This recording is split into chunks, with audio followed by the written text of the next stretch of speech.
Ever get that feeling like you're really into someone but your brain's playing defense attorney? Building a case, even when you don't want it to. Oh, totally. Like you're trying to enjoy the ride, but there's this inner voice going, objection, evidence of potential heartbreak, Your Honor. Exactly. And we're tackling that head on today, diving deep into overthinking in relationships, but not the surface stuff. We've got this piece really gets into why relationships hit different for the overthinkers out there. What'd you think, by the way? Honestly, Yeah. it was like they crawled inside my head.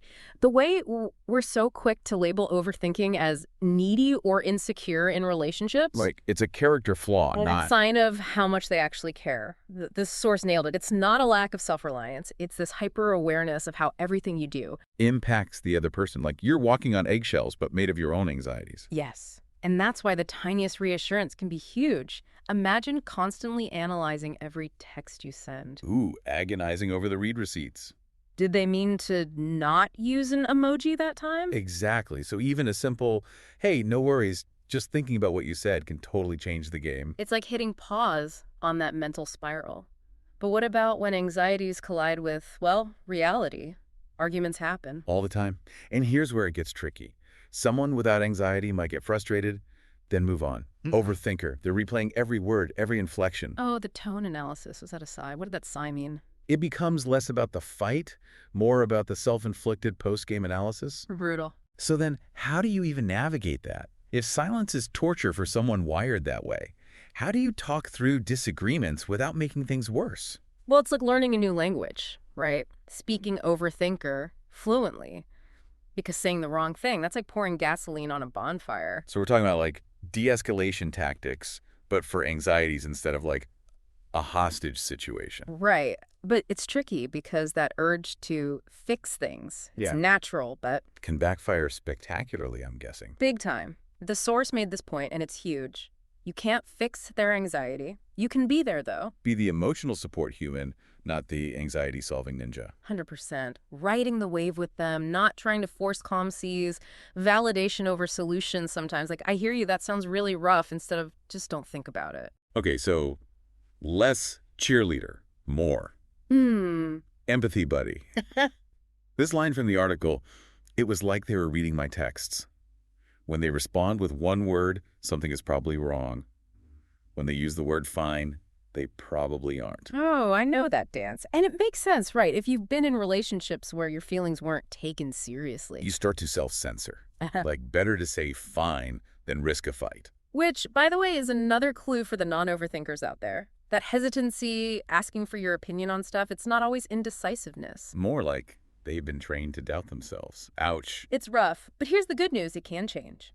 Building that trust, feeling safe and heard, over time, that can soothe those anxieties. It's like they start to trust their own judgment again because someone else trusts them. Precisely. And the more that happens, the more you see their true selves.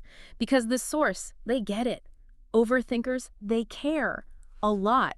They want things to be right, for their partner to be happy. All that mental energy isn't malicious. It's Wait. well-intentioned. Often, yeah. It's coming from a place of love, even if it looks messy from the outside. So it's not about fixing the person. It's about understanding where they're coming from. That changes everything. Totally. And this is where things get really interesting.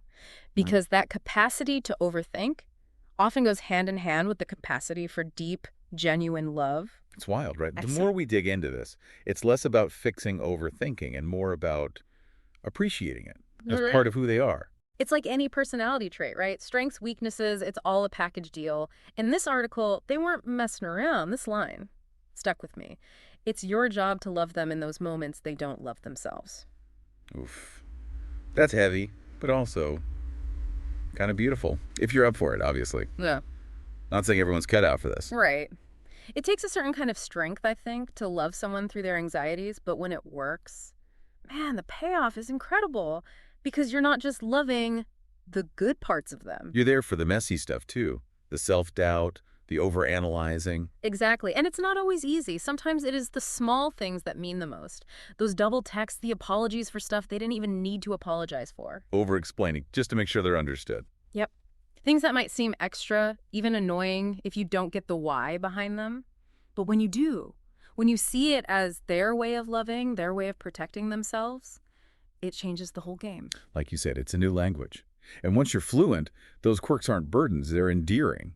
At least that's the hope. Yeah, totally. And I think that's the message the source really drives home. It's not about erasing someone's anxieties. It's about creating a space where they feel safe enough to express them, where that overthinking heart knows it's not a problem to be solved, but a part of them to be loved. So to anyone out there who relates to this, whether you're the overthinker or you love one, remember this.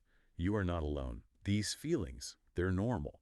And understanding them, that's the first step to building the kind of relationship where everyone can breathe a little easier, even if there's the occasional overanalyzed text message along the way.